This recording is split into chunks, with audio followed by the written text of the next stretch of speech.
सदगुरु कबीर कहते हैं जिसके जीवन में भक्ति आ गई, माता के प्रति, पिता के प्रति, गुरु के प्रति, राष्ट्र के प्रति, मानवता के प्रति, उसके जीवन में शिक्षा भी आ जाती है, संस्कार भी आ जाते हैं, उसके जीवन में भौतिक संपदा भी आ जाती है, उसके जीवन में संसार के वैभव भी आ जाते हैं। और सच पूछिए तो संसार के भौतिक वैभवों का, ऐश्वर्यों का सच्चा मालिक वही है जो राष्ट्रभक्त है, मातृभक्त है, पितृभक्त है। क्योंकि गलत व्यक्ति के हाथ में अगर सत्ता चला जाए, गलत व्यक्ति के हाथ में अगर शक्ति चली जाए तो समाज के लिए, राष्ट्र के लिए दूषित परिणाम लाता है। जैसे पाकिस्तान के पास परमाणु बम है, सब देश घबराता रहता है। आतंकवादियों के पास राइफल है, आतंकवादी के पास राइफल है, मानवता के लिए खतरा है। और सैनिक के पास वही राइफल है तो मानवता के लिए सुरक्षा है। शक्ति वही है, गलत हाथ में चली गई है।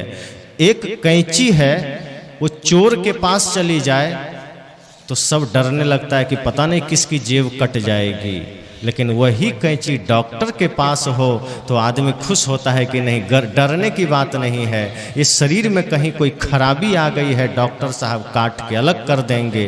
क्योंकि डॉक्टर के पास जो कैंची है वो स्वास्थ्य देने के लिए है, चोर के पास जो कैंची है वो किसी की जेब काटने के लिए। चोर के पास अगर बंदूक है, लुटेरे के पास अगर बंदूक है, आतंकवादियों के पास अगर बंदूक है तो किसी निर्दोष की हत्या करने के लिए है। सैनिक के पास अगर वही बंदूक है तो वो निर्दोष की सुरक्षा के लिए है। तो शक्ति गलत हाथ में अगर चली गई तो गलत परिणाम लाती है। इसलिए सदगुरु कबीर कहते हैं जीवन में भक्ति जरूरी है और ये भाव माताओं अपने बच्चों में जरूर भरना। अगर आज आपने अपने बच्चों में सही संस्कार दिया, सही शिक्षा दी, माता पिता गुरु और राष्ट्र भक्ति की प्रेरणा दी, तो क्या पता आपके बच्चे कल को मुखिया बन जाए, जिला परिषद बन जाए, विधायक बन जाए। और अगर आज आपने अपने बच्चे को सही संस्कार दिया है और वो बच्चे कहीं मुखिया बन जाए तो सोचो ये आपका पंचायत यहीं रहेगा, चहुमुखी विकास होगा। वो भ्रष्टाचार नहीं कर सकता। जो एक मातृभक्त है, जो एक गुरु भक्त है, जिसको धर्म के प्रति आस्था है, अगर वो व्यक्ति समाज में मुखिया बन जाए, वो व्यक्ति एमएलए बन जाए, वो समाज से भ्रष्टाचार मिट जाता है। लेकिन अगर आपने वो संस्कार नहीं दिया और वैसा व्यक्ति सत्ता पर काबिज हो गया, वैसा व्यक्ति सत्ता में आ गया, तो वो समाज को गलत दिशा में ले जाता है, समाज को खोखला कर देता है, समाज से धर्म का नाश हो जाता है, भक्ति का नाश हो जाता है। सदगुरु कबीर कहते हैं इसलिए मूल पर ध्यान देना।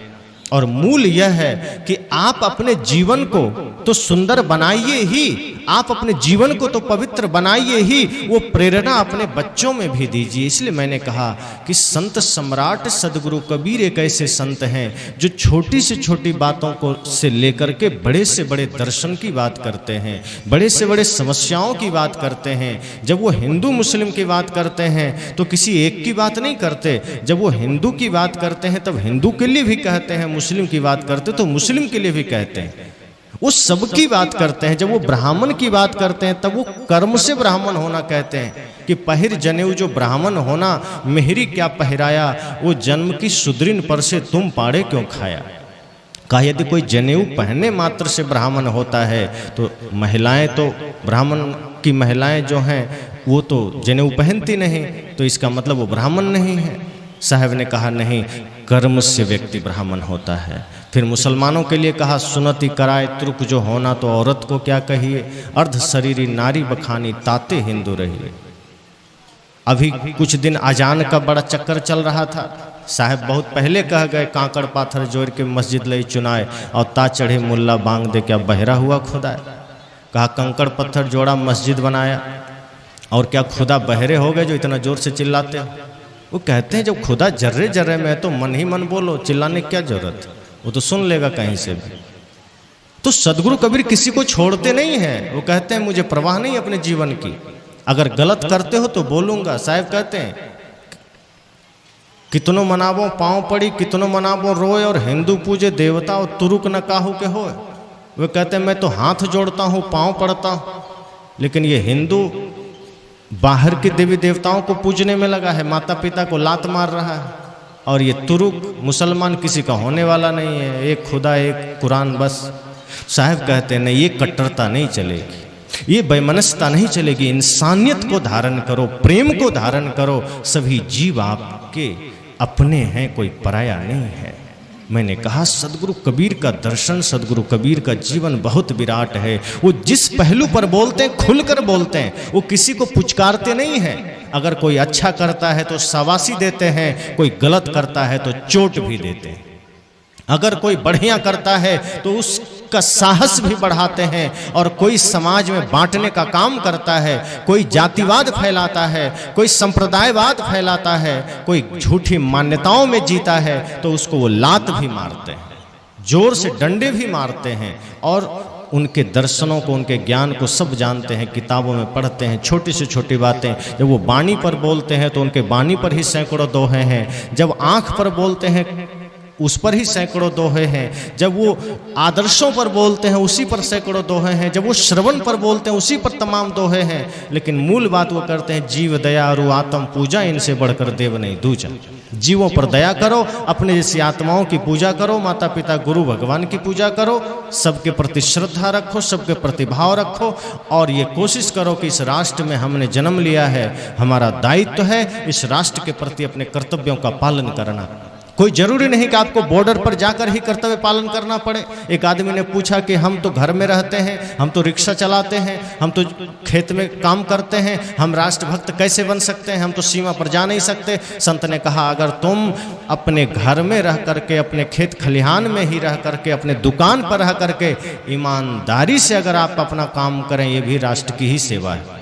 अगर आप अपने सड़क की सफाई रखें, अगर आप अपने समाज में सफाई रखें, नशा दुर्व्यसन का त्याग आप कर सकें, मांसाहार का त्याग कर सकें, अपने बच्चों को सही संस्कार दे सकें, अगर आपने इतना किया, आप दुकान चलाते हैं, ग्राहकों को भगवान समझ सकते हैं, आप वकील हैं, आप अपने क्लाइंट में भगवान को देखिए, आप किसी भी पेशे में हैं, अगर आपने अपने आमने सामने वाले लोगों में परमात्मा का दर्शन कर लिया, आपने अपने संस्कृति को जीवन में धारण कर लिया, आपने पाश्चात्य संस्कृति को लात मार दिया और अपने उन संत महापुरुषों ऋषि मुनियों के संस्कृति को हृदंगम किया, तो समझना आप सच्चे राष्ट्रभक्त हैं, आप सच्चे भक्त हैं, राष्ट्रभक्त हैं, गुरु भक्त हैं।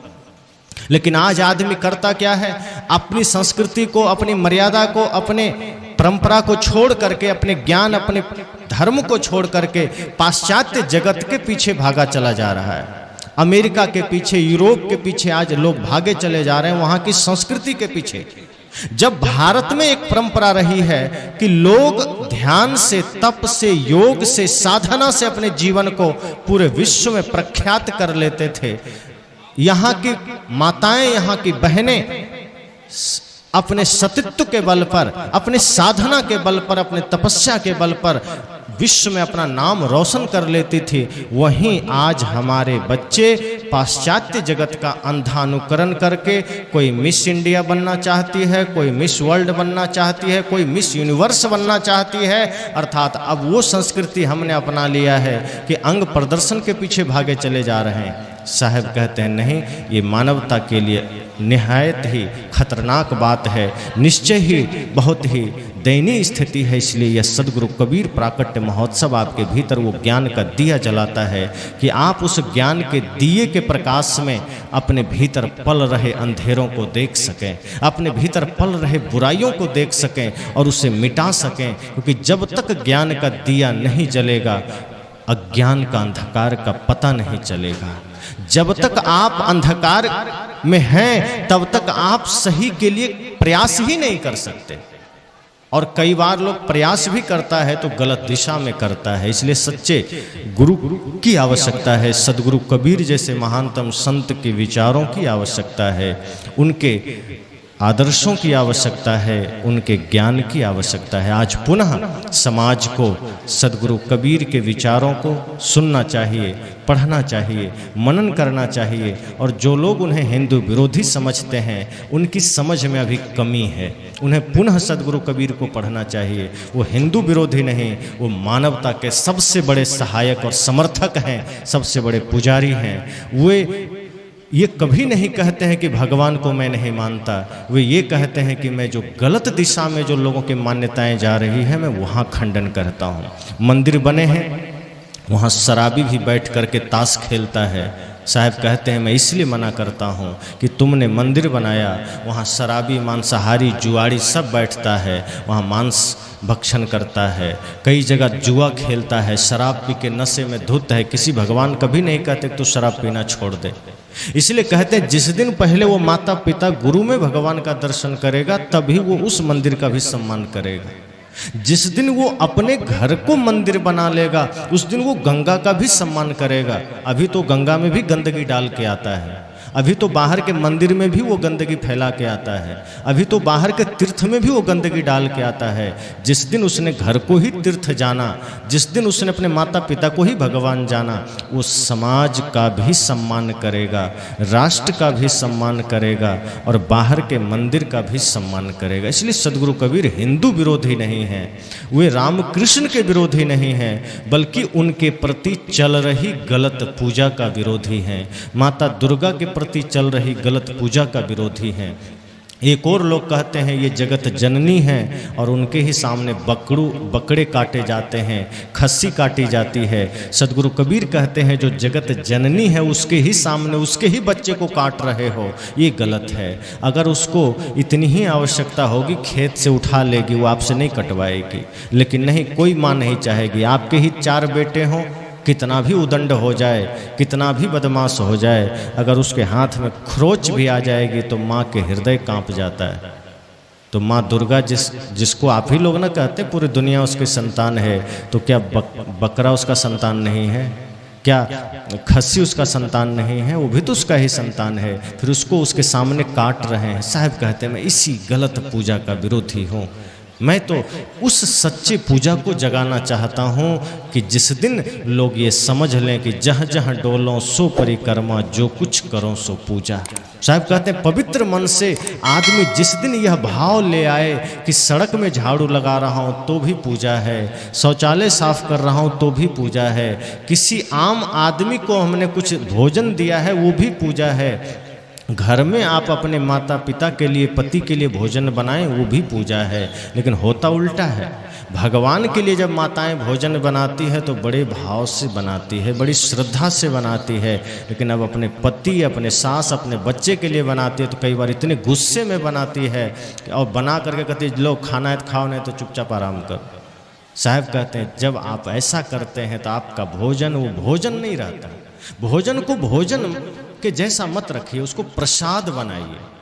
संत की भाषा में उसे प्रसाद कहा जाता है। जब आप पूरी श्रद्धा के साथ भोजन बनाएंगे तो आप अपने घर के लोगों के लिए भी बनाएंगे तो प्रसाद बन जाएगा। और जब आप उतनी ही आस्था, उतनी ही श्रद्धा से भोजन बनाएंगे और वो जब प्रसाद बन जाएगा तो लोगों के भीतर सात्विक बुद्धि का प्रचार होगा।